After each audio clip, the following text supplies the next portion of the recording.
का तो आओ हमारे पास, सुरा सो पहचानिए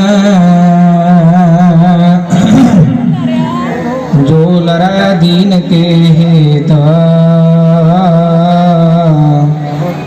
पुरजा पुरजा कट मरै कबहू न छाड़ खेत।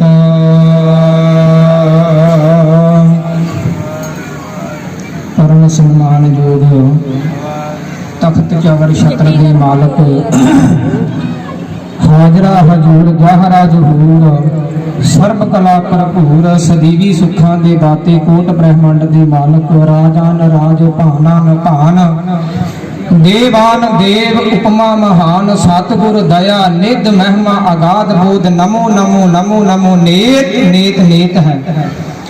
ऐसे दीन दयाल कृपालु दयालु प्रभु की छत्र छाया हेठ सज के बैठे हाँ, ते किन्ना दी जात दे विच सज के बैठे हैं जिहड़े 21 सूरमे 10,000 का मुकाबला करके ज्ञानी जी हुणे विचार करके गए ने।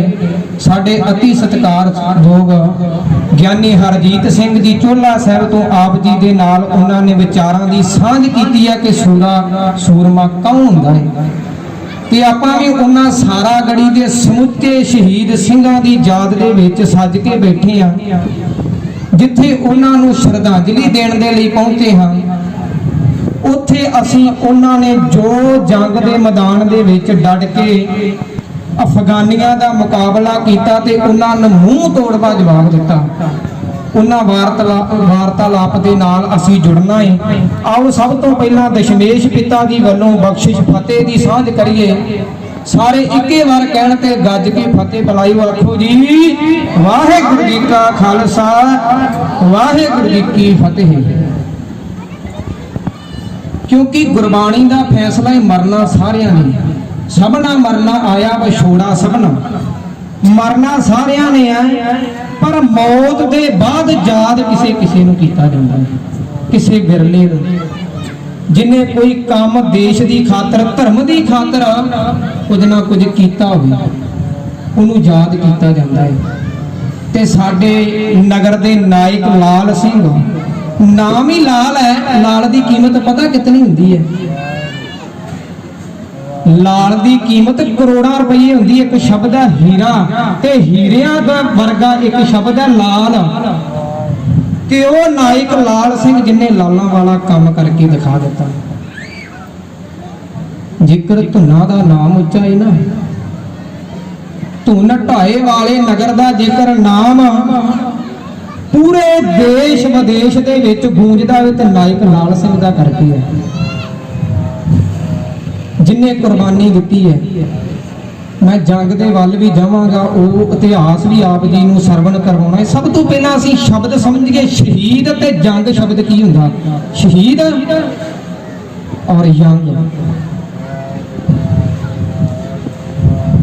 धन गुरु ग्रंथ साहिब जी की बाणी के अंदर ना 2 बार शहीद शब्द है, 2 बार। जिहड़े गुरमुख प्यारे गुरबाणी पढ़ते हैं उन्होंने पता होगा। एक जगह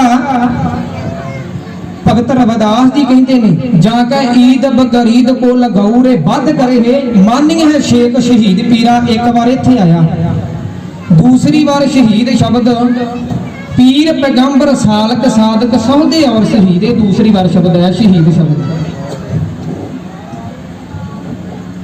सरदार कपूर सिंह उन्होंने एक किताब लिखी है, सरदार कपूर सिंह उन्होंने, जो किताब दे विच ना शहीद दे बारे दसदे ने। किताब का नाम है विसाखी ऑफ गुरु गोबिंद सिंह। ये सरदार कपूर सिंह उन्हां दी किताब है। तो कहते शहीद एक वो चीज़ है जिहड़ा अपना आप समर्पित करते। उन्होंने 3-4 गल्लां लिखियां ने उस किताब दे विच। सरदार कपूर सिंह जी हुणी लिखते ने, पहली गल ते खालसा सज्जन वाले नूं ये पता होवे कि मैं गुरु नूं समर्पित हाँ, मैं गुरु दे अधीके ते गुरु दे दिते हुए निशाने नूं समर्पित हाँ, ते मैनूं ये पता होवे कि मैं खालसा सज चलिया हाँ, मैं गुरु तो कुर्बान हो जावांगा। मेरा जिहड़ा ये आत्मा है ये उहदे विच मिल जाएगी। ये पहली गल दसी है। ਤੇ ਦੂਸਰੀ ਗੱਲ ਸਰਦਾਰ ਕਪੂਰ ਸਿੰਘ ਜੀ ਹੋਣੀ ਲਿਖਦੇ ਨੇ, ਉਹ ਕਹਿੰਦੇ ਇਹਨੂੰ ਇੱਕ ਉੱਚ ਚਮਿਆਰੀ ਵਧੀਆ ਇੱਕ ਰਾਜਸੀ ਭਾਵਨਾ ਸਿਰਜਣ ਦਾ ਇਹਨੂੰ ਪਤਾ ਹੋਵੇ ਕਿ ਉਹ ਕਿਸ ਤਰ੍ਹਾਂ ਸਿਰਜਣੀ ਹੈ। ਕਿ ਉਹ ਸਿਰਜੀ, ਤੀਸਰੀ ਗੱਲ ਕਹਿੰਦੇ ਨੇ ਉਹ ਸਿਰਜੀ ਫੇਰ ਹੀ ਜਾ ਸਕਦੀ ਹੈ ਜੇਕਰ ਇਹ ਗੁਰਮਤ ਦੇ ਸਿਧਾਂਤ ਨੂੰ ਪੂਰਾ ਮੰਨਦਾ ਹੋਵੇ। ਇਹ ਨਵਾਬ ਕਪੂਰ ਸਿੰਘ ਜੀ ਸ਼ਹੀਦ ਦੇ ਬਾਰੇ ਲਿਖਦੇ ਨੇ ਕਿ ਆਪਣਾ ਆਪ ਉਹਨੇ ਸਮਰਪਿਤ ਕੀਤਾ ਹੋਵੇ, ਆਪਣਾ ਆਪ ਧਰਮ ਦੇ ਉੱਤੋਂ ਵਾਰਿਆ ਹੋਵੇ। ਜਦੋਂ ਇਸਲਾਮ ਧਰਮ ਨੂੰ ਦੇਖੀਏ ਨਾ, ਉਹਨਾਂ ਦਾ ਧਾਰਮਿਕ ਗ੍ਰੰਥ ਹੈ ਕੁਰਾਨ, ਤੇ ਕੁਰਾਨ ਦੇ ਵਿੱਚ ਕਿਤੇ ਵੀ ਸ਼ਹੀਦ ਸ਼ਬਦ ਨਹੀਂ ਵਰਤਿਆ ਗਿਆ। ਤੇ ਉਹਨਾਂ ਦਾ ਇੱਕ ਹੋਰ ਧਰਮ ਗ੍ਰੰਥ ਹੈ ਜਿਹਨੂੰ ਹਦੀਸ ਕਹਿੰਦੇ ਨੇ, ਤੇ ਹਦੀਸ ਦੇ ਵਿੱਚ ਸ਼ਹੀਦ ਸ਼ਬਦ ਦੀ ਵਰਤੋਂ ਹੋਈ ਹੈ। ਤੇ ਉਹਦੇ ਅਰਥ ਕੀ ਕਰਦੇ ਨੇ? ਕਹਿੰਦੇ ਜਿਹੜਾ ਕਾਫਰਾਂ ਦੇ ਨਾਲ ਲੜਦਾ ਹੋਇਆ ਆਪਣੀ ਜਾਨ ਕੁਰਬਾਨ ਕਰ ਦਵੇ ਤੇ ਸੱਚਮੁੱਚ ਖੁਦਾ ਦੀ ਦਰਗਾਹ ਦੇ ਵਿੱਚ ਉਹ ਕਬੂਲਿਆ ਜਾਵੇ, ਉਹਨੂੰ ਸ਼ਹੀਦ ਕਹਿੰਦੇ ਨੇ। ਹੁੰਦੀ ਬੇਇਨਸਾਫੀ ਜਿਹੜੀ ਸੰਸਾਰ ਤੇ ਵਰਤਦੀ ਆ, ਉਹਦੇ ਖਿਲਾਫ ਜਿਹੜਾ ਮੋਰਚਾ ਡਟ ਕੇ ਲਾ ਦੇਵੇ, ਉਹਨੂੰ ਸ਼ਹੀਦ ਕਹਿੰਦੇ ਨੇ। ਇਹ ਹਦੀਸ ਦੇ ਅਨੁਸਾਰ ਅਰਥ ਨੇ। ਤੇ ਭਾਈ ਗੁਰਦਾਸ ਜੀ ਨੇ ਤੇ ਜਦੋਂ ਉਹਨਾਂ ਦੀ ਰਚਨਾਵਾਂ ਪੜ੍ਹੀਆਂ ਦੀਆਂ ਨਾ 12 ਤੇ ਕਵਿਤ ਸਵਈਏ ਤੇ ਹੈਰਾਨ ਹੋਈਦਾ ਹੈ। ਉਹ ਵੀ ਬੜੇ ਤਗੜੇ ਆਤਮਿਕ ਸਮਰਪਿਤ ਦੀ ਗੱਲ ਕਰਦੇ ਨੇ ਸ਼ਹੀਦ ਦੇ ਬਾਰੇ, ਜਿੱਥੇ ਉਹਨਾਂ ਦਾ ਇੱਕ ਇਹ ਸ਼ਬਦ ਆਉਂਦਾ ਹੈ, ਸਾਬਰ ਸਿਦਕ ਸ਼ਹੀਦ ਭਰਮ ਪਾ ਖੋਵਨਾ, ਗੋਲਾ ਮੁੱਲ ਖਰੀਦ ਕਾਰੇ ਜੋਵਨਾ, ਨਾ ਤਿਸ ਭੂਖ ਨਾ ਨੀਂਦ ਨਾ ਖਾਣਾ ਸੋਵਨਾ। ਇਹ ਵੀ ਜ਼ਿਕਰ ਆਉਂਦਾ ਹੈ, ਸ਼ਹੀਦ ਸ਼ਬਦ ਇੱਥੇ ਵੀ ਵਰਤਿਆ ਗਿਆ ਹੈ। ਸਾਬਰ ਸਿਦਕ ਸ਼ਹੀਦ ਭਰਮ ਪਾਉ ਖੋਵਨਾ, ਜਿਨਨੇ ਭਰਮ ਵਹਿਮ ਸਾਰਾ ਕੁਝ ਛੱਡ ਦਿੱਤਾ ਉਹ ਸ਼ਹੀਦ ਹੈ। ਤੇ ਇੱਕ ਜਗ੍ਹਾ ਨਾ ਭਾਈ ਗੁਰਦਾਸ ਜੀ 34 ਨੰਬਰ ਦੀ ਵਾਰ ਹੈ ਤੇ 13 ਨੰਬਰ ਪੌੜੀ ਦੇ ਵਿੱਚ ਸਮਝਾਉਂਦੇ ਨੇ, ਜਿਹੜੀ 41 ਵਾਰਾਂ ਨੇ ਭਾਈ ਗੁਰਦਾਸ ਜੀ ਦੀਆਂ, ਜਿਹੜੀਆਂ 40 ਭਾਈ ਗੁਰਦਾਸ ਜੀ ਦੀਆਂ ਤੇ ਇੱਕ 41ਵੀਂ ਵਾਰ ਭਾਈ ਗੁਰਦਾਸ ਸਿੰਘ ਦੀ ਹੈ। ਉਹ ਗੁਰੂ ਗੋਬਿੰਦ ਸਿੰਘ ਜੀ ਦੇ ਵੇਲੇ ਹੋਇਆ, ਜਿਹਦੇ ਵਿੱਚ ਇਹ ਜ਼ਿਕਰ ਹੁੰਦਾ, ਅਸੀਂ ਆਮ ਹੀ ਪੜ੍ਹਦੇ ਹਾਂ, ਵਹਿ ਪ੍ਰਗਟੇ ਉਮਰ ਦੇ ਅਗੰਬੜਾ ਵਰਿਆਮ ਅਕੇਲਾ, ਵਾਹੋ ਵਾਹੋ ਗੋਬਿੰਦ ਸਿੰਘ ਆਪੇ ਗੁਰ ਚੇਲਾ। ਇਹ ਭਾਈ ਗੁਰਦਾਸ ਸਿੰਘ ਜੀ ਦੀ ਵਾਰਾਂ ਦੇ ਬਚਨ ਨੇ। ਤੇ ਭਾਈ ਗੁਰਦਾਸ ਜੀ ਨਾ ਆਤਮਿਕ ਸਮਰਪਿਤ ਦੀ ਬਹੁਤ ਵੱਡੀ ਗੱਲ ਕਰਦੇ ਨੇ। ਸਭ ਤੋਂ ਪਹਿਲੀ ਉਦਾਹਰਨ ਦਿੱਤੀ ਭਾਈ ਗੁਰਦਾਸ ਜੀ ਨੇ। ਉਦਾਹਰਨ ਕਾਹਦੀ ਦਿੰਦੇ ਨੇ? ਖੂਹ ਦੀ। ਕਹਿੰਦੇ ਜਿਸ ਤਰ੍ਹਾਂ ਖੂਹ ਦੇ ਵਿੱਚੋਂ ਪਾਣੀ ਦੀ ਪ੍ਰਾਪਤੀ ਕਰਨ ਦੇ ਲਈ ਜਿਹੜਾ ਮਟਕਾ ਹੈ ਨਾ, ਉਹਦੇ ਗਲ ਦੇ ਵਿੱਚ ਰੱਸਾ ਪਾਉਣਾ ਪੈਂਦਾ ਹੈ, ਉਹਨੂੰ ਕਸ਼ਟ ਦੇਣਾ ਪੈਂਦਾ ਹੈ। ਜਿਉਂ ਕਰ ਖੂਹੋਂ ਨਿਕਲੇ ਗਲ ਬੱਤੇ ਪਾਣੀ, ਉਹ ਜਿਹੜਾ ਮਟਕਾ ਏ ਉਹਦਾ ਗਲ ਬੰਨ ਕੇ ਤੇ ਫੇਰ ਖੂਹ ਦੇ ਵਿੱਚੋਂ ਪਾਣੀ ਦੀ ਪ੍ਰਾਪਤੀ ਹੋ ਸਕਦੀ ਹੈ। ਦੂਸਰੀ ਉਦਾਹਰਨ ਦਿੱਤੀ, ਕਹਿੰਦੇ ਜੋ ਮਨ ਕਾਲੇ ਸੱਪ ਸਿਰ ਹੱਸਦੇ ਨਾ ਜਾਣੀ। ਦੂਸਰੀ ਉਦਾਹਰਨ ਦਿੰਦੇ ਨੇ ਸੱਪ ਦੀ। ਕਹਿੰਦੇ ਕਾਲੇ ਰੰਗ ਦੇ ਸੱਪ ਦੇ ਨਾ ਸਿਰ ਦੇ ਵਿੱਚ ਮਣੀ ਹੁੰਦੀ ਆ, ਤੇ ਮਣੀ ਪ੍ਰਾਪਤ ਕਰਨ ਦੇ ਲਈ ਚਾਹੇ ਤੇ ਸੱਪ ਲੜੂਗਾ ਜਾਂ ਸੱਪ ਨੂੰ ਮਾਰਨਾ ਪਵੇਗਾ। ਜੇਕਰ ਸੱਪ ਦੇ ਕੋਲੋਂ ਪ੍ਰਾਪਤੀ ਕਰਨੀ ਹੈ ਮਣੀ ਦੀ, ਚਾਹੇ ਤੇ ਆਪ ਦੇ ਕੋਈ ਨਾ ਕੋਈ ਨੁਕਸਾਨ ਹੋਏਗਾ, ਚਾਹੇ ਸੱਪ ਨੂੰ ਮਾਰਨਾ ਪਵੇਗਾ। ਇਹ ਦੋ ਉਦਾਹਰਨਾਂ ਹੋ ਗਈਆਂ। ਤੀਸਰੀ ਉਦਾਹਰਨ ਦਿੰਦੇ ਨੇ, ਤੇਲ ਕਿਲੋ ਚੋਂ ਨਿਕਲੇ ਬਿਨ ਪੀੜੇ ਕਹਾਣੀ। ਕਹਿੰਦੇ ਤੇਲ ਦੇ ਵਿੱਚੋਂ ਤੇਲ ਕਿਸ ਤਰ੍ਹਾਂ ਨਿਕਲੇਗਾ? ਜਿੰਨਾ ਚਿਰ ਤੇਲ ਨੂੰ ਕਸ਼ਟ, ਜਿੰਨਾ ਚਿਰ ਤੇਲ ਨੂੰ ਕੁਰਬਾਨ ਨਾ ਹੋਣਾ ਪਵੇਗਾ, ਉਹਨਾਂ ਚਿਰ ਉਹਦੇ ਵਿੱਚੋਂ ਤੇਲ ਦੀ ਪ੍ਰਾਪਤੀ ਨਹੀਂ ਹੋ ਸਕਦੀ। ਚੌਥੀ ਉਦਾਹਰਨ ਦਿੱਤੀ ਨਰੀਏਲ। ਨਰੀਅਲ ਜਿਹਨੂੰ ਕਿਹਾ ਜਾਂਦਾ ਹੈ, ਅਸੀਂ ਆਮ ਹੀ ਜਾਣਦੇ ਹਾਂ। ਜੋ ਮੂੰਹ ਭੰਨੇ ਗਿਰੀ ਦੇ ਨਰੀਏਲ ਨਸਾਣੇ। ਕਹਿੰਦੇ ਜਿੰਨਾ ਚਿਰ ਨਲੀਅਰ ਦਾ ਮੂੰਹ ਨਾ ਭੰਨਿਆ ਜਾਵੇਗਾ, ਉਹਨਾਂ ਚਿਰ ਗਿਰੀ ਦੀ ਪ੍ਰਾਪਤੀ ਨਹੀਂ ਹੋਵੇਗੀ। ਤੇ ਸ਼ਹੀਦ ਉਹ ਹੈ ਜਿਹੜਾ ਆਪਣਾ ਆਪ ਸਮਰਪਿਤ ਕਰਕੇ ਆਪਣੇ ਤੇ ਕਸ਼ਟ ਝੱਲ ਕੇ, ਜਿਸ ਤਰ੍ਹਾਂ ਤਿਲ ਨੇ ਕਸ਼ਟ ਝੱਲਿਆ ਤੇ ਤੇਲ ਦੀ ਪ੍ਰਾਪਤੀ ਹੋਈ, ਸੱਪ ਨੂੰ ਮਾਰਿਆ ਤੇ ਮਣੀ ਦੀ ਪ੍ਰਾਪਤੀ ਹੋਈ, ਖੂਹ ਦੇ ਵਿੱਚ ਮਟਕੇ ਦਾ ਗਲ ਬੰਨਿਆ ਤੇ ਪਾਣੀ ਦੀ ਪ੍ਰਾਪਤੀ ਹੋਈ ਹੈ। ਸ਼ਹੀਦ ਉਹਨੂੰ ਕਿਹਾ ਜਾਂਦਾ ਜਿਹੜਾ ਆਪਣਾ ਆਪ ਕੁਰਬਾਨ ਕਰਕੇ ਕਿਸੇ ਚੀਜ਼ ਦੀ ਪ੍ਰਾਪਤੀ ਕਰੇ, ਜਿਹੜਾ ਆਪਣਾ ਆਪ ਸਮਰਪਿਤ ਕਰਕੇ ਕਿਸੇ ਚੀਜ਼ ਦੀ ਪ੍ਰਾਪਤੀ ਕਰੇ। ਹੁਣ ਕਿੱਡੀ ਵੱਡੀ ਪ੍ਰਾਪਤੀ ਹੈ ਸਾਰਾਗੜੀ ਜੰਗ ਦੀ, ਅਸੀਂ ਸਾਰੇ ਜਾਣੂ ਹਾਂ। ਜਨੈਕਸੋ ਨੇ 8 ਸਭ ਤੋਂ ਵੱਡੀਆਂ ਜੰਗਾਂ ਦੇ ਵਿੱਚ ਸਾਰਾਗੜੀ ਦਾ ਨਾਮ ਦਿੱਤਾ ਹੈ। ਜਨੈਕਸੋ ਦੀਆਂ 8 ਸਭ ਤੋਂ ਵੱਡੀਆਂ ਜੰਗਾਂ ਦੇ ਵਿੱਚ ਸਾਰਾਗੜੀ ਦਾ ਵੀ ਨਾਮ ਹੈ। ਤੇ ਉਹ ਕਿਹਨਾਂ ਦਾ ਕਰਕੇ ਹੈ? ਜਿਹੜੀ ਇਹਨਾਂ ਨੇ ਕੁਰਬਾਨੀ ਦਿੱਤੀ। ਅੱਛਾ ਜੀ, ਭਾਈ ਗੁਰਦਾਸ ਜੀ ਨੇ ਆਤਮਿਕ ਸਮਰਪਣ ਦੀ ਗੱਲ ਕਰਤੀ ਤੇ ਇੱਕ ਅਸੀਂ ਸ਼ਬਦ ਵਰਤਦੇ ਹਾਂ ਸਾਕਾ ਸਾਰਾ ਗੜੀ, ਆਮ ਹੀ ਵਰਤਿਆ ਜਾਂਦਾ ਏ, ਅਕਸਰ ਸਾਰੇ ਹੀ ਵਰਤਦੇ ਨੇ। ਪਰ ਜਦੋਂ ਸਾਕੇ ਸ਼ਬਦ ਨੂੰ ਖੋਜੀਦਾ ਹੈ ਨਾ, ਉਹਦੀ ਖੋਜ ਕਰੀਦੀ ਹੈ, ਸਾਕਾ ਸ਼ਬਦ ਆਇਆ ਕਿੱਥੋਂ ਤੇ ਇਹ ਵਰਤਿਆ ਕਿੱਥੇ ਜਾਣਾ ਚਾਹੀਦਾ ਹੈ। ਮੈਂ ਬਹੁਤਾ ਵਿਦਵਾਨ ਨਹੀਂ ਕਿ ਕਿਸੇ ਤੇ ਇਹ ਗੱਲ ਥੋਪਾਂ ਕਿ ਆਹ ਗੱਲ ਸਹੀ ਹੋ ਸਕਦੀ, ਕਿਉਂਕਿ ਖੋਜ ਅਨੁਸਾਰ ਆਪੋ ਆਪਣੇ ਵਿਚਾਰ ਅਸੀਂ ਕਿਸੇ ਦੇ ਅੱਗੇ ਰੱਖ ਸਕਦੇ ਹਾਂ। ਹੁਣ ਫਾਰਸੀ ਦੇ 4 ਸ਼ਬਦ ਨੇ, ਕਤਲ, ਕਾਤਲ, ਮਕਤਲ ਤੇ ਮਕਤੂਲ, 4 ਸ਼ਬਦ ਨੇ ਫਾਰਸੀ ਦੇ। ਕਤਲ ਕਿਹਨੂੰ ਕਹਿੰਦੇ ਨੇ? ਕਰਨ ਦੀ ਪ੍ਰਕਿਰਿਆ ਨੂੰ। ਕਾਤਲ ਜਿਹੜਾ ਕਤਲ ਕਰਦਾ ਪਿਆ ਹੈ। ਮਕਤਲ ਜਿਸ ਜਗ੍ਹਾ ਤੇ ਕਤਲ ਹੁੰਦਾ ਪਿਆ। ਮਕਤੂਲ ਜਿਸ ਦਾ ਕਤਲ ਹੁੰਦਾ ਪਿਆ ਹੈ। ਤੇ ਇਹਨਾਂ 4 ਸ਼ਬਦਾਂ ਦੇ ਸਮੇਲ ਤੋਂ ਸ਼ਬਦ ਨਿਕਲਦਾ ਹੈ ਸਾਕਾ, ਕਿ ਜਿਸ ਦਾ ਕਤਲ ਹੁੰਦਾ ਪਿਆ ਹੈ ਉਹ ਕੋਈ ਵੀ ਸ਼ਸਤਰ ਧਾਰੀ ਵਿਰੋਧ ਨਹੀਂ ਕਰਦਾ, ਹਥਿਆਰਬੰਦ ਵਿਰੋਧ ਨਹੀਂ ਕਰਦਾ, ਉਹਨੂੰ ਸਾਕਾ ਕਿਹਾ ਜਾਂਦਾ ਹੈ। ਜਿਸ ਤਰ੍ਹਾਂ ਗੁਰੂ ਅਰਜਨ ਪਾਤਸ਼ਾਹ ਜੀ ਦੀ ਸ਼ਹੀਦੀ ਉਹ ਸਾਕਾ ਹੈ। ਧੰਨ ਗੁਰੂ ਤੇਗ ਬਹਾਦਰ ਜੀ ਦੀ ਦਿੱਲੀ ਚਾਂਦਨੀ ਚੌਂਕ ਦੇ ਵਿੱਚ ਹੋਈ ਸ਼ਹੀਦੀ ਉਹ ਸਾਕਾ ਹੈ। ਜਿਹੜਾ ਪਾਕਿਸਤਾਨ ਦੇ ਵਿੱਚ ਨਨਕਾਣਾ ਸਾਹਿਬ ਗੁਰਦੁਆਰਾ, ਉੱਥੇ ਸ਼ਾਂਤਮਈ ਸ਼ਹੀਦੀ ਦਿੱਤੀ ਸਿੰਘਾਂ ਨੇ, ਉਹ ਵੀ ਸਾਕਾ ਹੈ। ਤੇ ਅਕਸਰ ਸ਼ਬਦ ਵਰਤਦਾ ਦਿੱਤਾ ਜਾਂਦਾ ਹੈ ਕਿ ਚਮਕੌਰ ਸਾਹਿਬ ਦੀ ਜੰਗ ਵੀ ਸਾਕਾ ਹੈ। ਸੁਣਦੇ ਵਿੱਚ ਸੁਣਿਆ ਹੋਵੇਗਾ ਸਾਰਿਆਂ ਨੇ ਕਿ ਚਮਕੌਰ ਸਾਹਿਬ ਦੀ ਜਿਹੜੀ ਜੰਗ ਹੈ ਨਾ, ਉਹਨੂੰ ਵੀ ਸਾਕੇ ਦੇ ਤੌਰ ਤੇ ਵਰਤਿਆ ਜਾਂਦਾ ਹੈ। ਪਰ ਅਸੀਂ ਕਿਸੇ ਵਿਦਵਾਨ ਦੀ ਨਾ ਰਾਇ ਲਓ, ਕਿਸੇ ਨੂੰ ਨਾ ਪੁੱਛੋ। ਜਫਰਨਾਮੇ ਦੇ ਵਿੱਚ ਜਿਹੜੀ ਔਰੰਗਜ਼ੇਬ ਨੂੰ ਚਿੱਠੀ ਲਿਖੀ ਨਾ 10ਵੇਂ ਪਾਤਸ਼ਾਹ ਨੇ, ਉਹਦੇ ਵਿੱਚੋਂ ਪੁੱਛ ਲਵੋ ਜੰਗ ਆ ਕਿ ਸਾਕਾ ਹੈ, ਉਹ ਆਪੇ ਸਪਸ਼ਟ ਹੋ ਜਾਵੇਗਾ। 10ਵੇਂ ਪਾਤਸ਼ਾਹ ਜੀ ਕਹਿੰਦੇ ਚੂ ਦੀਦਮ ਕੇ ਨਾਹਰ ਬਿਆਮਦ ਬਾ ਜੰਗ ਚ ਸ਼ੀਦੇ ਜਕੇ ਤੀਰ ਮਨ ਬੇਦਰੰਗ, ਕਹਿੰਦੇ ਇਹ ਜੰਗ ਹੈ, ਇਹ ਸਾਕਾ ਨਹੀਂ ਹੈ।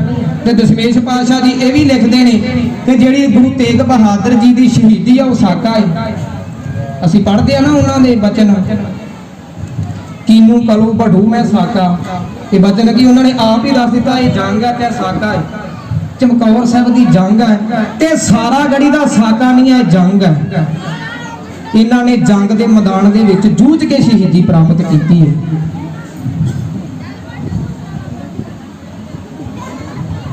ਜਦ ਡੁੱਲਦਾ ਖੂਨ ਸ਼ਹੀਦਾਂ ਦਾ, ਤਕਦੀਰ ਬਦਲਦੀ ਕੌਮਾਂ ਦੀ, ਰੰਬੀਆਂ ਨਾਲ ਖੋਪਰ ਲੈ ਜਾਂਦੇ ਤਸਵੀਰ ਬਦਲਦੀ ਕੌਮਾਂ ਦੀ, ਉਹ ਸ਼ਹੀਦ ਹੈ। ਤੇ ਮੈਂ ਹੁਣ ਪਹਿਲਾ ਸ਼ਬਦ ਇੱਕ ਸਾਕਾ ਦੀ ਵਿਚਾਰ ਕੀਤੀ ਹੈ ਤੇ ਇੱਕ ਪਹਿਲਾ ਸ਼ਬਦ ਸੀ ਸ਼ਹੀਦ। ਤੇ ਇਹਨਾਂ ਕਿਤੇ ਪਤਾ ਆਪਾਂ ਨੂੰ ਲੱਗ ਗਿਆ ਹੋਵੇਗਾ ਕਿ ਇਹ ਸਾਰਾ ਗੜੀ ਜੰਗ ਹੈ। ਇਹ ਜੰਗ ਦੇ ਮੈਦਾਨ ਦੇ ਵਿੱਚ ਡਟ ਕੇ ਸੂਰਮੇ ਸ਼ਹੀਦ ਹੋਏ ਨੇ। ਹੁਣ ਮੈਂ ਉਸ ਜਗ੍ਹਾ ਤੇ ਪਹੁੰਚਾਂ ਜਿਹੜਾ ਇਤਿਹਾਸ ਆਪ ਜੀ ਦੇ ਨਾਲ ਸਾਂਝਾ ਕਰਨਾ ਹੈ। ਗਿਆਨੀ ਜੀ ਉਹਨਾਂ ਨੇ ਵੀ ਸਾਂਝਾ ਕੀਤਾ ਹੈ।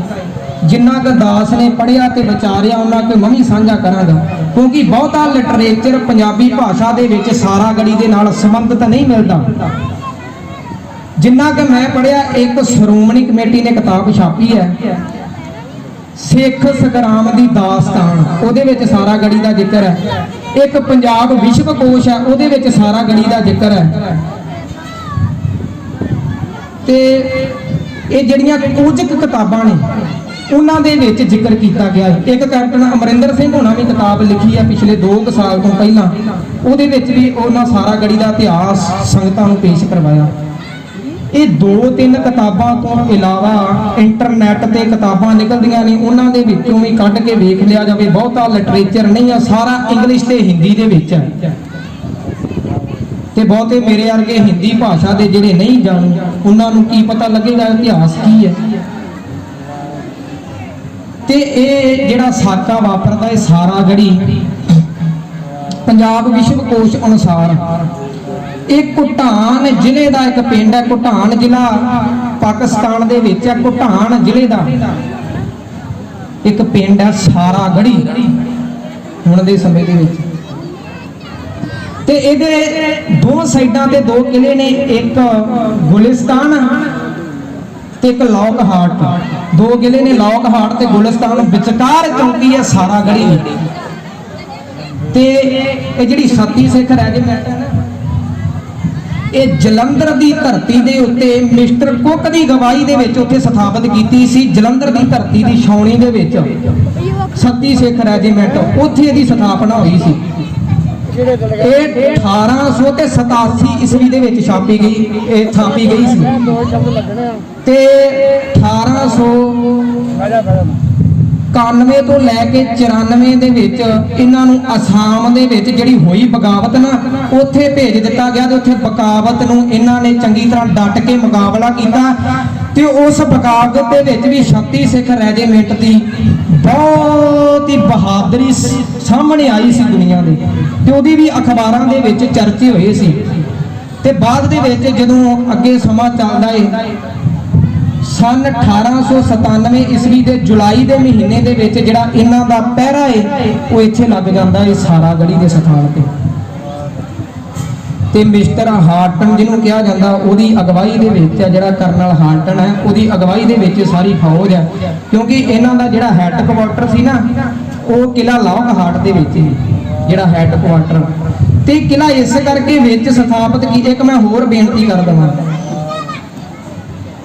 ਅਤਨਾ ਬੇਰਵਾ ਤੋਂ ਲੈ ਕੇ ਅਟਕ ਤੱਕ ਦਾ ਜੰਮੂ ਕਸ਼ਮੀਰ ਦਾ ਇਲਾਕਾ, ਅਤਨਾ ਬੇਰਵਾ ਤੋਂ ਲੈ ਕੇ ਜੰਮੂ ਕਸ਼ਮੀਰ ਦਾ ਅਟਕ ਦਾ ਜਿਹੜਾ ਇਲਾਕਾ ਹੈ ਨਾ, ਇਹਦੇ ਵਿੱਚ ਹਰੀ ਸਿੰਘ ਨਲੂਏ ਨੇ 143 ਪਿੰਡਾਂ ਦੀ ਸਥਾਪਨਾ ਕੀਤੀ ਸੀ। 143 ਪਿੰਡਾਂ ਦੀ ਜਿਹੜਾ ਇਲਾਕਾ 15 ਅਗਸਤ 1947 ਨੂੰ ਸਟੈਂਡ ਸਟਿਲ ਐਗਰੀਮੈਂਟ ਦੇ ਹਿੱਸੇ ਆਇਆ ਕਿ ਇੱਕ ਵੱਖਰਾ ਦੇਸ਼ ਬਣਿਆ, ਪਰ 23 ਅਕਤੂਬਰ 1947 ਨੂੰ ਇਥੋਂ ਦੇ 33,000 ਸਿੱਖ ਦਾ ਕਤਲ ਕੀਤਾ ਗਿਆ। 33,000 ਸਿੱਖ ਦਾ ਇਸ ਜਗ੍ਹਾ ਦੇ ਉੱਤੇ ਜੰਮੂ ਕਸ਼ਮੀਰ ਦੀ ਧਰਤੀ ਦੇ ਉੱਤੇ। ਸਾਨੂੰ ਕਿਸੇ ਨੂੰ ਨਹੀਂ ਪੜਾਇਆ ਜਾਂਦਾ, ਕਿਸੇ ਨੂੰ ਨਹੀਂ ਦੱਸਿਆ ਜਾਂਦਾ। ਉਹ ਵੀ ਇੱਕ ਬਹੁਤ ਵੱਡਾ ਘੱਲੂਘਾਰਾ ਹੈ। ਕਸ਼ਮੀਰ ਦੀਆਂ ਤਿੰਨ ਕਿਤਾਬਾਂ ਦੇ ਵਿੱਚ ਇਹਦਾ ਜ਼ਿਕਰ ਹੈ, ਜਿਹੜਾ ਮੈਨੂੰ ਪੜ੍ਹਨ ਨੂੰ ਮਿਲਿਆ। 3 ਕਿਤਾਬਾਂ ਦੇ ਵਿੱਚ ਇਹ ਘਟਨਾ ਲਿਖੀਆਂ ਨੇ। ਜਦੋਂ ਕਬਾਇਲੀਆਂ ਨੇ ਇੱਕ ਪਿੰਡ ਨੂੰ ਘੇਰ ਲਿਆ ਨਾ, ਜਿਹਦਾ ਪਿੰਡ ਦਾ ਨਾਮ ਸੀ ਢੇਟਾ ਲਵਾਣਾ ਤੇ ਢੇਟਾ ਟਾਂਡਾ, ਇਹ 2 ਪਿੰਡ ਨੇ ਜੰਮੂ ਕਸ਼ਮੀਰ ਦੇ, ਢੇਟਾ ਟਾਂਡਾ ਤੇ ਢੇਟਾ ਲਵਾਣਾ। ਇਹਦੇ ਬਿਲਕੁਲ ਲਾਗੇ ਇੱਕ ਪਿੰਡ ਸਲਿੱਤ ਸੀ। ਜਦੋਂ ਉਹਨਾਂ ਨੇ ਗੁਰਦੁਆਰੇ ਫੈਸਲਾ ਲਿਆ ਕਿ ਇਹਨਾਂ ਨੇ ਕਬਾਇਲੀਆਂ ਨੇ ਘੇਰ ਲਿਆ ਏ, ਉਹਨਾਂ ਨੇ ਇਹ ਫੈਸਲਾ ਕੀਤਾ ਕਿ ਜੰਗ ਦੇ ਮੈਦਾਨ ਦੇ ਵਿੱਚ ਆਪਣੀ ਇੱਜ਼ਤ ਕਿੱਦਾਂ ਮਹਿਫੂਜ਼ ਕਰਨੀ ਹੈ। ਇਹ ਉਹਨਾਂ ਨੇ ਜਿਹੜੀਆਂ ਆਪਣੀਆਂ ਉਹਨਾਂ ਦੀਆਂ ਜਵਾਨ ਬੱਚੀਆਂ ਸਨ, ਉਹਨਾਂ ਨੂੰ ਆਪ ਆਪਣੇ ਹੱਥੀਂ 25 ਬੱਚੀਆਂ ਨੂੰ ਕਤਲ ਕੀਤਾ। 25 ਬੱਚੀਆਂ ਨੂੰ ਕਿਤੇ ਨਹੀਂ ਪੜਾਇਆ ਜਾਂਦਾ। ਢੇਟਾ ਲੁਬਾਣਾ ਪਿੰਡ ਦੇ ਸਿੱਖਾਂ ਨੇ ਵੀ ਫੈਸਲਾ ਲਿਆ ਕਿ ਅਸੀਂ ਤੇ ਜੰਗ ਦੇ ਮੈਦਾਨ ਦੇ ਵਿੱਚ ਡਟ ਕੇ ਸ਼ਹੀਦ ਹੋਣਾ ਹੈ ਤੇ ਕਬਾਇਲੀਏ ਕਿਤੇ ਧੀਆਂ ਦੀ ਇੱਜ਼ਤ ਨਾ ਰੋਲਣ। ਉਹਨਾਂ ਨੇ 125 ਬੱਚੀਆਂ ਨੂੰ ਇੱਕ ਕਮਰੇ ਦੇ ਵਿੱਚ ਬੰਦ ਕਰਕੇ ਤੇਲ ਦੇ ਨਾਲ ਆਪ ਸਾੜਿਆ ਕਿ ਜੰਗ ਦੇ ਵਿੱਚ ਸਾਡੀ ਇੱਜ਼ਤ ਬਚ ਜਾਵੇ। ਇਹ ਕਿਤੇ ਨਹੀਂ ਪੜਾਇਆ ਜਾਂਦਾ। ਇਹ ਜਿਹੜਾ ਸਾਰਾ ਇਲਾਕਾ ਹੈ ਅਤਨਾ ਬੇਰਵਾ ਤੋਂ ਲੈ ਕੇ ਅਟਕ ਤੱਕ ਦਾ, ਇਸ ਇਲਾਕੇ ਦੇ ਵਿੱਚ 143 ਪਿੰਡ ਹਰੀ ਸਿੰਘ ਨਲੂਏ ਨੇ ਸਥਾਪਿਤ ਕੀਤੇ ਨੇ। 143 ਪਿੰਡ ਤੇ ਸਾਰੇ ਉਜਾੜੇ ਗਏ ਨੇ। 33,000 ਸਿੱਖ ਦਾ ਕਤਲ ਹੋਇਆ। 33,000 ਤੇ ਜਿਹੜੇ ਅਸੀਂ ਕਿਲਿਆਂ ਦੀ ਗੱਲ ਕਰਦੇ ਆ ਨਾ, ਜਦੋਂ ਜਮਰੌਦ ਦਾ ਕਿਲਾ ਹਰੀ ਸਿੰਘ ਨਲੂਏ ਨੇ ਫਤਿਹ ਕੀਤਾ ਨਾ, ਜਮਰੌਦ ਦਾ ਕਿਲਾ ਜਦੋਂ ਫਤਿਹ ਕੀਤਾ ਤੇ ਸਾਰੀਆਂ ਚੌਂਕੀਆਂ ਸਥਾਪਿਤ ਕੀਤੀਆਂ ਸਨ। ਜਿਸ ਤਰ੍ਹਾਂ ਸੰਗਰ ਚੌਂਕੀ ਦਾ ਨਾਮ ਹੁੰਦਾ ਹੈ, ਧਾਮ ਚੌਂਕੀ ਦਾ ਨਾਮ ਹੁੰਦਾ ਹੈ, ਗੁਲਿਸਤਾਨ ਦਾ ਨਾਮ ਹੁੰਦਾ ਹੈ, ਸਾਰਾਗੜ੍ਹੀ ਦਾ ਨਾਮ। ਪਿੰਡਾਂ ਦੀ ਰੱਖਿਆ ਦੇ ਲਈ ਹਰੀ ਸਿੰਘ ਨਲੂਏ ਨੇ ਇਹ ਉੱਚੀਆਂ ਪਹਾੜੀਆਂ ਦੇ ਉੱਤੇ ਚੌਂਕੀਆਂ ਸਥਾਪਿਤ ਕੀਤੀਆਂ ਸੀ ਕਿ ਪਿੰਡ ਮਹਿਫੂਜ਼ ਰਹਿਣ, ਇਹਨਾਂ ਦੇ ਉੱਤੇ ਕੋਈ ਹਮਲਾ ਨਾ ਕਰ ਸਕੇ।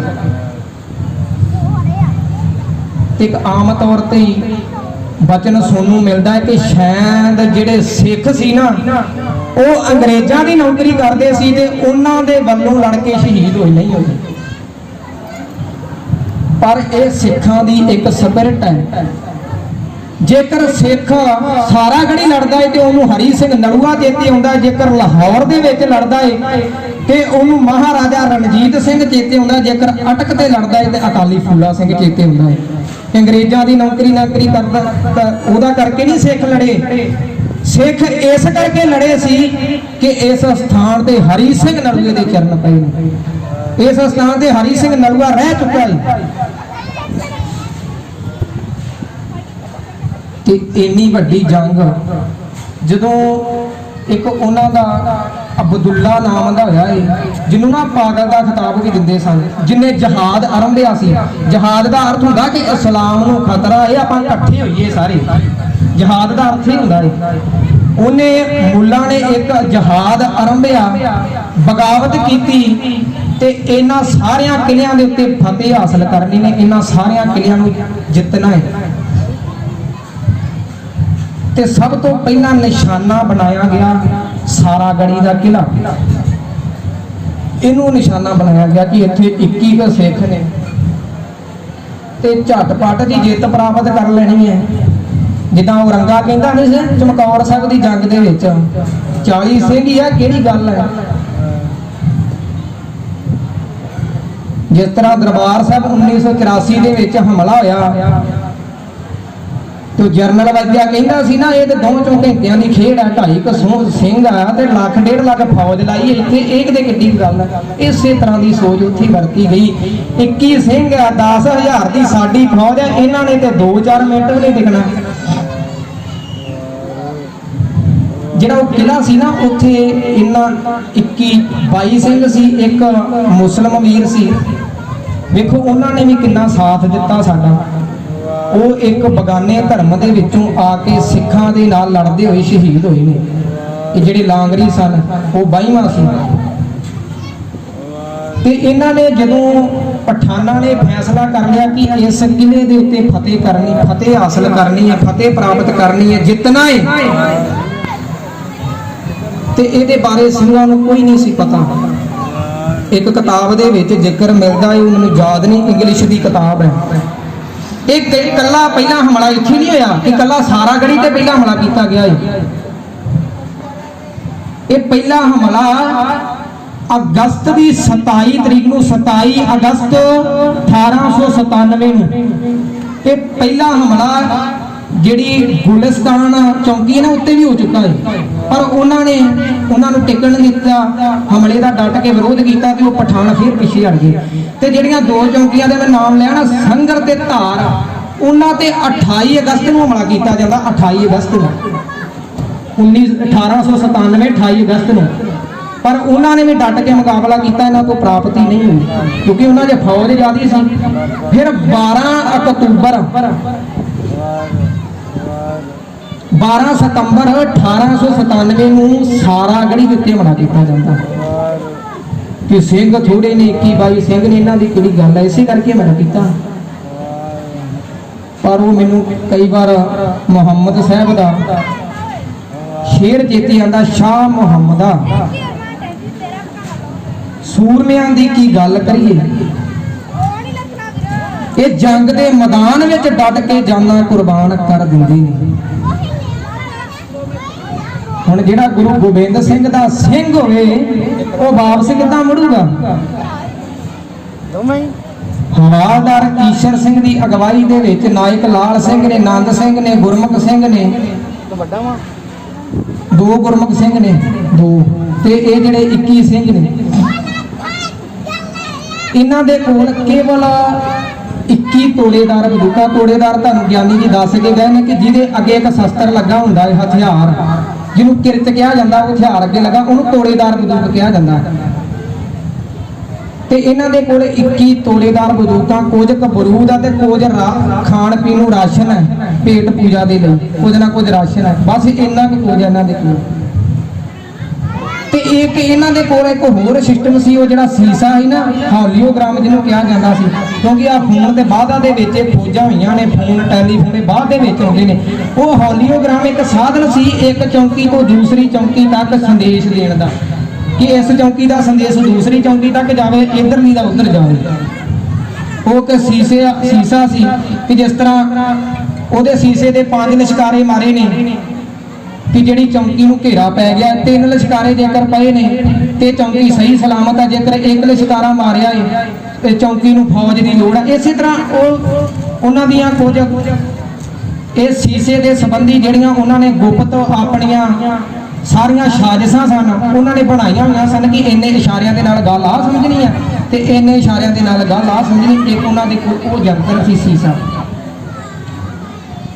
ਹੁਣ ਬਾਹਰੋਂ ਜਿਨ੍ਹਾਂ ਨੇ ਜਹਾਦ ਆਰੰਭਿਆ ਹੈ, ਅਬਦੁੱਲਾ ਨੇ, ਦੁੱਲਾ ਕਿਹਾ ਜਾਂਦਾ ਉਹਨੂੰ, ਸਬਾਤ ਦਾ ਦੁੱਲਾ ਇਦਾਂ ਕਰਕੇ ਨਾਮ ਵਰਤਿਆ ਜਾਂਦਾ ਇਤਿਹਾਸ ਦੇ ਵਿੱਚ। ਉਹਨੇ ਜਿਹੜਾ ਜਹਾਦ ਆਰੰਭਿਆ ਉਹ ਵੀ ਕਹਿੰਦਾ ਫਤਿਹ ਕਰਕੇ ਤੇ ਫੇਰ ਹਟਣਾ ਹੈ।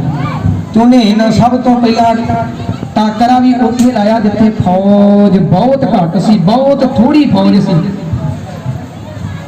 ਤੇ ਹਮਲਾ ਕੀਤਾ। ਪਹਿਲਾਂ ਇਤਿਹਾਸ ਦੇ ਵਿੱਚ ਵੀ ਜ਼ਿਕਰ ਮਿਲਦਾ, ਪਹਿਲਾਂ ਉਹਨਾਂ ਨੇ ਇੱਕ ਸੰਦੇਸ਼ ਵੀ ਦਿੱਤਾ ਕਿ ਤੁਸੀਂ ਚੌਂਕੀ ਨੂੰ ਛੱਡ ਕੇ ਚਲੇ ਜਾਓ ਜੇਕਰ ਜਾਨਾਂ ਬਚਾਉਣੀਆਂ ਜੋ, ਕਿਉਂਕਿ ਤੁਹਾਡੇ ਦੇ ਨਾਲ ਸਿੱਖਾਂ ਦੇ ਨਾਲ ਸਾਡਾ ਵਿਰੋਧ ਕੋਈ ਨਹੀਂ, ਸਾਡਾ ਵਿਰੋਧ ਅੰਗਰੇਜ਼ ਸਰਕਾਰ ਦੇ ਨਾਲ, ਤੁਸੀਂ ਛੱਡ ਕੇ ਚਲੇ ਜਾਓ ਮੈਦਾਨ। ਪਰ ਹੁਣ ਅੰਦਰੋਂ ਹਵਾਲਦਾਰ ਈਸਰ ਸਿੰਘ ਨੇ ਗੱਲ ਪਤਾ ਕਿਹੜੀ ਗਈ? ਉਹ ਕਹਿੰਦਾ ਗੱਲ ਨਾ ਅੰਗਰੇਜ਼ਾਂ ਦੀ ਹੈ, ਗੱਲ ਨਾ ਤੁਹਾਡੀ ਤੇ ਸਾਡੀ ਲੜਾਈ ਦੀ ਹੈ। ਜਿਸ ਜਗ੍ਹਾ ਤੇ ਜੰਗ ਹੋਣਾ ਉਹ ਜੰਗ ਉਹ ਜਗ੍ਹਾ ਹਰੀ ਸਿੰਘ ਨਲੂਏ ਦੀ ਹੈ। ਇਹ ਜਗ੍ਹਾ ਹਰੀ ਸਿੰਘ ਨਲੂਏ ਦੀ ਹੈ ਜਿੱਥੇ ਹਰੀ ਸਿੰਘ ਨਲੂਆ ਚਰਨ ਪਾ ਚੁੱਕਾ, ਇਸ ਕਰਕੇ ਅਸੀਂ ਲੜਾਂਗੇ। ਹੁਣ ਉਹਨਾਂ ਨੇ ਹਮਲਾ ਕੀਤਾ, ਇਧਰੋਂ ਵੀ ਗੋਲੀਆਂ ਦੀ ਬਰਸਾਤ ਹੋਈ, ਉਧਰੋਂ ਵੀ। ਤੇ ਸਭ ਤੋਂ ਪਹਿਲਾਂ ਗੁਰਮੁਖ ਸਿੰਘ ਨੇ, ਭਗਵਾਨ ਸਿੰਘ ਤੇ ਨਾਇਕ ਲਾਲ ਸਿੰਘ ਸ਼ਹੀਦ ਹੁੰਦੇ ਨੇ, ਕਿਉਂਕਿ ਇਹਨਾਂ ਨੇ ਗੜੀ ਤੋਂ ਬਾਹਰ ਨਿਕਲ ਕੇ ਮੁਕਾਬਲਾ ਕੀਤਾ ਦੋਵਾਂ ਸੂਰਮਿਆਂ ਨੇ, ਭਗਵਾਨ ਸਿੰਘ ਤੇ ਨਾਇਕ ਲਾਲ ਸਿੰਘ। ਜਦੋਂ ਉਹਨਾਂ ਨੇ ਕੰਧ ਪਾੜ ਦਿੱਤੀ ਨਾ ਬਰੂਦ ਰੱਖ ਕੇ, ਤੇ ਆਪਣੇ ਉਹਨਾਂ ਨੇ ਸਾਥੀਆਂ ਦੀਆਂ ਲੋਥਾਂ ਰੱਖ ਕੇ ਤੇ ਉਹਨਾਂ ਨੂੰ ਪਹਿਲਾਂ ਕੰਧ ਦੇ ਉੱਤੋਂ ਚੜ੍ਹਨ ਦੀ ਵੀ ਕੋਸ਼ਿਸ਼ ਕੀਤੀ ਗਈ, ਪਰ ਉਹ ਨਾਕਾਮ ਰਹੀ। ਫਿਰ ਇਹਨਾਂ ਨੇ ਕੰਧ ਦੇ ਅੰਦਰ ਬਰੂਦ ਰੱਖਿਆ, ਬਰੂਦ ਦੇ ਨਾਲ ਇੱਕ ਪੱਥਰ ਨਿਕਲਿਆ, ਫਿਰ ਸਹਿਜੇ ਕਰਕੇ ਇਹਨਾਂ ਨੇ ਕੰਧ ਦੇ ਵਿੱਚ ਪਾੜ ਪਾ ਲਿਆ। ਤੇ ਜਦੋਂ ਇੰਨਾ ਕੁਝ ਵਾਪਰ ਗਿਆ ਤੇ ਫਿਰ ਗੁਰਮੁਖ ਸਿੰਘ ਮਿਸਟਰ ਜਿਹੜਾ ਕਰਨਲ ਹਾਲਟਨ ਹੈ ਨਾ, ਉਹਨੂੰ ਸੰਦੇਸ਼ ਭੇਜਦਾ ਹੈ ਕਿ ਸਾਡੇ ਕੋਲ ਬਰੂਦ ਵੀ ਬਹੁਤਾ ਨਹੀਂ ਰਹਿ ਗਿਆ, ਗੰਨਾਂ ਦੀਆਂ ਗੋਲੀਆਂ ਵੀ ਖਤਮ ਹੋ ਚੁੱਕੀਆਂ ਨੇ, ਤੇ ਹੁਣ ਤੂੰ ਇੰਜ ਕਰ ਆਪਣੀ ਫੌਜ ਭੇਜ। ਤੇ ਉਹਦਾ ਅੱਗੇ ਸੰਦੇਸ਼ ਆਇਆ ਕਿ ਤੁਸੀਂ ਸੂਰਮਤਾਈ ਵਾਲੀ ਗੱਲ ਕਰੋ, ਤੁਸੀਂ ਡਟ ਕੇ ਮੁਕਾਬਲਾ ਕਰੋ। ਤੇ ਗੜੀ ਨੂੰ ਜਿਹੜੀ ਉਹ ਕਿਲਾ ਸੀ ਉਹਨੂੰ ਚਾਰੇ ਪਾਸਿਓਂ ਤੋਂ ਘੇਰਿਆ ਹੋਇਆ ਸੀ ਕਿ ਕਿਸੇ ਪਾਸੇ ਵੀ, ਭਾਵ ਕਿ ਸਾਰੇ ਪਾਸਿਓਂ ਨਾਕੇ ਤੋੜ ਦਿੱਤੇ ਗਏ ਸਨ। ਗੁਲਿਸਤਾਨ ਕਿਲੇ ਦਾ ਵੀ ਤੇ ਲੌਂਗਹਾਟ ਕਿਲੇ ਦਾ ਵੀ ਨਾਕੇ ਤੋੜ ਦਿੱਤੇ ਗਏ ਸਨ ਸਾਰਾਗੜੀ ਦੇ ਨਾਲ, ਕਿ ਕਿਸੇ ਪਾਸਿਓਂ ਵੀ ਕੋਈ ਇਹਨਾਂ ਨੂੰ ਹੈਲਪ ਨਾ ਦੇ ਦੇਵੇ, ਚਾਹੇ ਇਹਨਾਂ ਦੀ ਮਦਦ ਨਾ ਕਰ ਦੇਵੇ। ਤੇ ਉਹਨੇ ਸੰਦੇਸ਼ ਭੇਜਿਆ, ਰਾਸ਼ਨ ਨਹੀਂ ਰਹਿ ਗਿਆ, ਕਿ ਹੁਣ ਅਸੀਂ ਤੇਰੇ ਅੱਗੇ ਬੇਨਤੀ ਕਰਦੇ ਹਾਂ ਤੂੰ ਆਪਣੀ ਫੌਜ ਭੇਜ। ਉਹਨੇ ਪਰ ਫੌਜ ਨਹੀਂ ਭੇਜੀ। ਅੱਗੇ ਇਹ ਸੰਦੇਸ਼ ਜਾਰੀ ਵੀ ਕਿਹਾ ਜਾਂਦਾ ਹੈ, ਆਪੋ ਆਪੇ ਧਰਮਾਂ ਦੀ ਵੱਖੋ ਵੱਖਰੀ ਫਿਲਾਸਫੀ ਹੁੰਦੀ ਹੈ।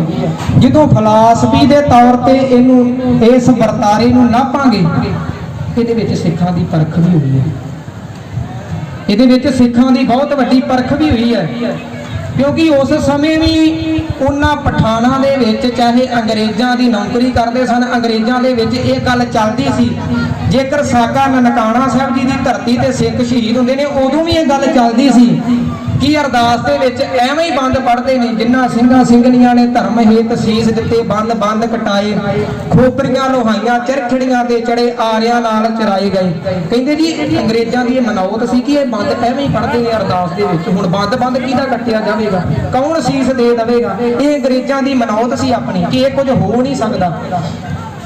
ਪਰ ਜਦੋਂ ਨਨਕਾਣਾ ਸਾਹਿਬ ਜੀ ਦੀ ਧਰਤੀ ਦੇ ਉੱਤੇ ਲਛਮਣ ਸਿੰਘ ਧਾਰੋਵਾਲ, ਕਰਤਾਰ ਸਿੰਘ ਝੱਬਰ ਉਹਨਾਂ ਨੇ ਜਾ ਕੇ ਸ਼ਾਂਤਮਈ ਮੋਰਚਾ ਲਾਇਆ, ਤੇ ਇਤਿਹਾਸ ਇਹ ਗੱਲ ਲਿਖਦਾ ਹੈ ਕਿ ਉਥੋਂ 7-8 ਟੋਕਰੇ ਜਿੱਤਾਂ ਮਾਸ ਦੀ ਐ ਚੰਗੀ ਤਰ੍ਹਾਂ ਨਿਕਲਿਆ ਹੋਵੇ, ਉਹਨਾਂ ਦੇ ਵਿੱਚੋਂ ਖੂਨ ਆ, ਉਹ 7-8 ਟੋਕਰੇ ਉਥੋਂ ਇਕੱਠੇ ਕੀਤੇ ਗਏ। ਤੇ ਅੰਗਰੇਜ਼ ਸਰਕਾਰ ਨੂੰ ਇਹ ਗੱਲ ਕਹੀ ਕਿ ਅਸੀਂ ਹੁਣ ਸੰਸਕਾਰ ਤੁਹਾਡੇ ਆਉਣ ਤੇ ਕਰਾਂਗੇ ਇਹਨਾਂ ਦਾ। ਤੁਸੀਂ ਇਹ ਗੱਲ ਕਹਿੰਦੇ ਹੋ ਨਾ ਕਿ ਇਹ ਅਰਦਾਸ ਦੇ ਵਿੱਚ ਬੰਦ ਐਵੇਂ ਲਿਖਿਆ ਗਿਆ, ਇੱਥੇ ਆ ਕੇ ਦੇਖ ਲਓ ਕਿਆ ਕੁਝ ਹੋਇਆ, ਜੋ ਆ ਕੁਝ ਵਾਪਰਿਆ, ਇੱਥੇ ਬੰਦ ਵੀ ਕੱਟਿਆ ਗਿਆ, ਸਭ ਕੁਝ ਹੋਇਆ ਜੋ। ਤੇ ਇਹੀ ਗੱਲ ਉਸ ਸਮੇਂ ਵੀ ਅੰਗਰੇਜ਼ਾਂ ਦੇ ਵਿੱਚ ਚੱਲਦੀ ਸੀ ਕਿ ਸਿੱਖ ਅਰਦਾਸ ਦੇ ਵਿੱਚ ਐਵੇਂ ਹੀ ਬੰਦ ਪੜ੍ਹਦੇ ਨੇ, ਜਿੰਨਾ ਸਿੰਘਾਂ ਸਿੰਘਣੀਆਂ ਨੇ ਧਰਮ ਹੇਤ ਸੀ ਦਿੱਤਾ, ਬੰਦ ਕਟਾਏ, ਖੋਪਰੀਆਂ ਲੋਹਾਈਆਂ। ਧਰਮ ਨਹੀਂ ਹਾਰਿਆ ਨਹੀਂ ਧਰਮ। ਤੇ ਅੰਗਰੇਜ਼ ਸਰਕਾਰ ਨੂੰ ਜਦੋਂ ਇਹ ਜੰਗ ਸਿੱਖਾਂ ਨੇ ਲੜੀ ਇਹਦੇ ਵਿੱਚ ਅੰਗਰੇਜ਼ ਕਿਤੇ ਨਾ ਕਿਤੇ ਪਰਖ ਕਰਦਾ ਪਿਆ ਇੱਕ ਵਾਕਿਆ ਹੀ ਸਿੱਖ ਉਹ ਨੇ ਜਿਹਨੂੰ ਗੁਰੂ ਗੋਬਿੰਦ ਸਿੰਘ ਜੀ ਨੇ ਕਿਹਾ ਸੀ 1.25 ਲੱਖ ਸੇ ਏਕ ਲੜਾਊਂ ਤਬੇ ਗੋਬਿੰਦ ਸਿੰਘ ਨਾਮ ਕਹਾਊਂ ਕਿ ਵਾਕਿਆ ਹੀ ਉਹੀ ਸਿੱਖ ਨੇ ਕਿ ਚਾਹੇ ਇਹਨਾਂ ਦੇ ਅੰਦਰ ਉਹ ਸਪਿਰਟ ਉਹ ਭਾਵਨਾ ਉਹ ਸ਼ਰਧਾ ਮਰ ਚੁੱਕੀ ਹੈ, ਵਾਕਿਆ ਹੀ ਉਹ ਸਿੱਖ ਨੇ। ਇੱਥੇ ਅੰਗਰੇਜ਼ ਇੱਕ ਪਰਖ ਵੀ ਹੋਈ ਹੈ। ਤੇ ਸੂਰਮਿਆਂ ਨੇ ਜਦੋਂ 14 ਸਿੰਘ ਸ਼ਹੀਦ ਹੋ ਗਏ ਤੇ ਮਗਰਲੇ 7 ਰਹਿ ਗਏ ਤੇ ਹੁਣ ਗੁਰਮੁਖ ਸਿੰਘ ਇੱਕ ਸੰਦੇਸ਼ ਭੇਜਦਾ ਹੈ। ਗੁਰਮੁਖ ਸਿੰਘ ਸਭ ਤੋਂ ਛੋਟੀ ਉਮਰ ਦਾ ਸੀ। ਗੁਰਮੁਖ ਸਿੰਘ ਕਰਨਲ ਹਾਂਟਨ ਨੂੰ ਇੱਕ ਸੰਦੇਸ਼ ਜਾਰੀ ਕਰਦਾ ਹੈ, ਕਹਿੰਦਾ 14 ਸ਼ਹੀਦ ਹੋ ਗਏ 7 ਰਹਿ ਗਏ, ਹੁਣ ਇਹ ਮੇਰਾ ਆਖਰੀ ਸੰਦੇਸ਼ ਸੀ, ਅਗਲਾ ਸੰਦੇਸ਼ ਭੇਜਣ ਵਾਲਾ ਮੈਂ ਜੰਤਰ ਨਹੀਂ ਵਰਤਣਾ, ਹੁਣ ਮੈਂ ਜੰਗ ਦੇ ਮੈਦਾਨ ਦੇ ਵਿੱਚ ਸਿੰਘਾਂ ਦੇ ਨਾਲ ਲੜ ਕੇ ਸ਼ਹੀਦ ਹੋਣਾ। ਇਹ ਆਖਰੀ ਸੰਦੇਸ਼ ਭੇਜਿਆ ਗੁਰਮੁਖ ਸਿੰਘ ਨੇ। ਤੇ ਇਹਨਾਂ ਸੂਰਮਿਆਂ ਨੇ ਜਿਹੜੇ ਬਚਨ ਅਸੀਂ ਗੁਰਬਾਣੀ ਦੇ ਵਿੱਚ ਪੜ੍ਹਦੇ ਆ ਉਹਨਾਂ ਦਾ ਪ੍ਰੈਕਟੀਕਲ ਰੂਪ ਕਰਕੇ ਦਿਖਾ ਦਿੱਤਾ। ਸੂਰਾ ਸੋ ਪਹਿਚਾਨੀਆਂ ਜੋ ਲੜੈ ਦੀਨ ਕੇ ਹੇਤ, ਪੁਰਜਾ ਪੁਰਜਾ ਕੱਟ ਮਰੈ ਕਬੂ ਨਾ ਛਾਟੇ ਖੇਤ, ਗਗਨ ਦਮਾਮਾ ਬਾਜਿਓ ਪਰਿਓ ਨਿਸ਼ਾਨੇ ਘਾਓ, ਖੇਤ ਜੋ ਮਾਂਡਿਓ ਸੂਰਮਾ ਅਬ ਜੂਝਣ ਕੋ ਦਾਓ। ਚਾਹੇ ਕਵੀ ਸੰਤੋਖ ਸਿੰਘ ਜੀ ਲਿਖਦੇ ਨੇ, ਛਾਏ ਜਾਤੀ ਏਕਤਾ ਅਨੇਕਤਾ ਬੁਲਾਏ ਜਾਤੀ ਹੋਵਤੀ ਕੁਚੇਲਤਾ ਕੁਤੇਬਨ ਕੁਰਾਨ ਕੀ, ਪਾਪ ਹੀ ਪ੍ਰਪੱਕ ਜਾਤੇ ਧਰਮ ਘਸਕ ਜਾਤੇ ਵਰਨ ਗਰਕ ਜਾਤੇ ਸਾਹਿਬ ਵਿਧਾਨ ਕੀ, ਦੇਵੀ ਦੇਵ ਦੇਵਰਾ ਸੰਤੋਖ ਸਿੰਘ ਦੂਰ ਹੋਤੇ ਰੀਤ ਮਿਟ ਜਾਤੀ ਕਥਾ ਬੇਦਨ ਕੁਰਾਨ ਕੀ। श्री गुरु गोबिंद सिंह पावन परम सूर मूर्त ना होती जो पे करना निधान दी। जेकर वो सूरमा ना हुंदा जिन्हें पंत साधिया ते कहंदे सारा कुछ ही गर्क हो जाना सी। छाए जाती एकता कहंदे छा जानी सी एकता, एकता कहंदे ने कि इको ही इस्लाम धर्म हो जाना सी। छाए जाती एकता अनेकता बुलाए जाती होवती कुचीलता कतेबन कुरान की। कहंदे जेड़े कुरान वर्गे धर्म ग्रंथ ने वो भी उजड़ जाने सी। छाए जाती एकता अनेकता बुलाई जाती होवती कुचीलता कतेबन कुरान की। पाप ही परपक जाते, पाप का इत्थे वासा होना सी। पाप ही परपक जाते धर्म घसक जाते वर्ण गरक जाते सहब विधान। कहंदे ना तो कोई धर्म होना सी ना कोई वर्ण होना नहीं ते सारी सृष्टि ते पाप होना सी जेकर ए सूरमिया वर्गी कौम ना होंदी। नायक लाल सिंह नूं असीं याद करदे पए हां। जिस सूरमे ने जिस योधे ने धुन्नां दी धरती का नाम यूरोप के देशों के विच चमका दिता। जिस योधे ने जेड़े योधियां ने जनेक्सो दियां 8 वड्डियां जंगां दे विच नाम लिखवा दिता। 8 वड्डियां जनेक्सो ने यह कहना पिया ते फ्रांस दे 8वीं क्लास के सिलेबस दे विच ये जंग पढ़ाई जाती है। सारागढ़ी की जंग फ्रांस देश की 8वीं क्लास की बुक दे विच ये जंग दर्ज की गई है। माफ करना साडे भारत दीयां किताबां दे विच फर्स्ट क्लास तो लैके +2 तक BA तक MA तक किते ये जंग पढ़ाई नहीं जाती ते फ्रांस देश इस जंग नूं पढ़ाउंदा पिया। कितना किते सिखां दीयां बहादरियां ते पढ़दे पाए जांदे ने। इन्हां दीयां बहादरियां नूं सामने नहीं लैके आया जांदा कि इन्हां ने भी ये कारनामे कीते। इन्नी चढ़दी कला वाली जंग जिथे सूरमियां ने डट के मुकाबला किया, डट के उन्हां दा विरोध किया। जिहड़े कहंदे सी ना 1 घंटे का काम 1 घंटे च इहनूं सारा गढ़ी किले नूं फतेह कर लेना है। सवेरे 8 बजे जंग शुरू हुई तो शाम के 5:15 इतिहास लिखता है। पंजाब विश्व कोश दे विच लिखी है गल। सवेर दे 8 बजे जंग शुरू हुई तो शाम के 5:15 बजे तक जंग चली तो सिंघां ने किले दे उत्ते फतेह नहीं करन दित्ती। जेकर कला गुरमुख सिंह रह गया तो उन्हें भी ज्ञानी जी दस के गए ने 40 सिंघां नूं मौत के घाट उतारिया। तो जो इन्हों डिवाइड करीदा कले कले सिंह दे हिस्स 72 पठान होंदे ने 72 कले कले सिंह। एडा वड्डा विरसा साडा, एडा महान विरसा जिहदे उत्ते पर्दे पाए जा रहे हैं। आ जदों दा मैं इस कथा दे विषय दे विच पिया है ਉਦੋਂ ਤੋਂ ਥੋੜੀ ਬਾਤੀ ਇਹ ਲਾਲਸਾ ਜੀ ਕਿ ਅਸੀਂ ਵੀ ਸਾਰਾਗੜ੍ਹੀ ਦੇ ਬਾਰੇ ਪੜ੍ਹੀਏ ਕਿ ਸਾਡੇ ਨਗਰ ਦਾ ਇਤਿਹਾਸ ਹੈ, ਸਾਡੇ ਪਿੰਡ ਦਾ ਇਤਿਹਾਸ ਹੈ, ਏਡਾ ਵੱਡਾ ਇਤਿਹਾਸ ਹੈ। ਜਿੱਥੇ ਕਿਤੇ ਹਰੀ ਸਿੰਘ ਨਲੂਆ ਰਿਹਾ, ਉਹਨੇ ਪਠਾਨਾਂ ਨੂੰ ਲਾਗੇ ਨਹੀਂ ਆਉਣ ਦਿੱਤਾ। ਜਦੋਂ ਫਿਰ ਸਿੰਘ ਗਏ, ਹਵਾਲਦਾਰ ਈਸ਼ਰ ਸਿੰਘ, ਨਾਇਕ ਲਾਲ ਸਿੰਘ ਹੋਣੀ ਗਏ, ਤੇ ਇਹਨਾਂ ਨੇ ਵੀ ਪਠਾਨਾਂ ਨੂੰ ਲਾਗੇ ਨਹੀਂ ਆਉਣ ਦਿੱਤਾ। ਇੱਕ ਨਾ ਪੰਜਾਬ ਦੀ ਧਰਤੀ ਦੇ ਵਿੱਚ ਵੀ ਰੀਤੀ ਜੀ ਚੱਲੀ ਹੈ ਕੱਪੜੇ ਪਹਿਨਣ ਦੀ, ਕੁੜਤੇ ਦੇ ਨਾਲ ਸਲਵਾਰ ਨੌਜਵਾਨ ਪਾਉਂਦੇ ਨੇ। ਤੇ ਮੈਂ ਬੇਨਤੀ ਕਰ ਦਵਾਂ, ਇਤਿਹਾਸ ਦੇ ਵਿੱਚ ਇਹਨਾਂ ਜਿਹੜੇ ਆਦਮੀ ਮਰਦ ਹੋ ਕੇ ਕੁੜਤੇ ਦੇ ਨਾਲ ਸਲਵਾਰ ਪਾਉਂਦੇ ਨੇ, ਹਰੀ ਸਿੰਘ ਨਲੂਏ ਦੇ ਅੱਗੇ ਜਦੋਂ ਪਠਾਨ ਝੁਕੇ ਸੀ ਨਾ, ਉਹਨੇ ਉਸ ਧਰਤੀ ਦੇ ਉੱਤੇ ਪਠਾਨਾਂ ਨੂੰ ਸਲਵਾਰਾਂ ਪਾਈਆਂ ਸੀ ਕਿ ਤੁਸੀਂ ਇਹਦੇ ਲਾਇਕ ਜੋ। ਤੇ ਰੀਤੀ ਜੀ ਆਮ ਹੀ ਚੱਲੀ ਫਿਰਦੀ ਹੈ। ਇਹ ਸਾਡਾ ਵਿਸ਼ਾਲ ਵਿਰਸਾ ਹੈ, ਬਹੁਤ ਵੱਡਾ ਇਤਿਹਾਸ ਹੈ। ਜਿੰਨੀ ਕਿ ਦਾਸ ਨੂੰ ਸੋਝੀ ਥੋੜੀ ਬਾਤੀ ਸਮਝ ਵਾਚਿਆ ਪੜਿਆ ਖੋਜ ਕੀਤੀ, ਉਹਨਾਂ ਕੋ ਤੁਹਾਡੇ ਸਾਹਮਣੇ ਰੱਖਿਆ ਹੈ। ਪਰ ਬਹੁਤਾ ਕੋਈ ਵਿਦਵਾਨ ਨਹੀਂ, ਕਿਉਂਕਿ ਇਸ ਜੰਗ ਇੱਕ ਵਿਸ਼ਾਲ ਜੰਗ ਹੈ।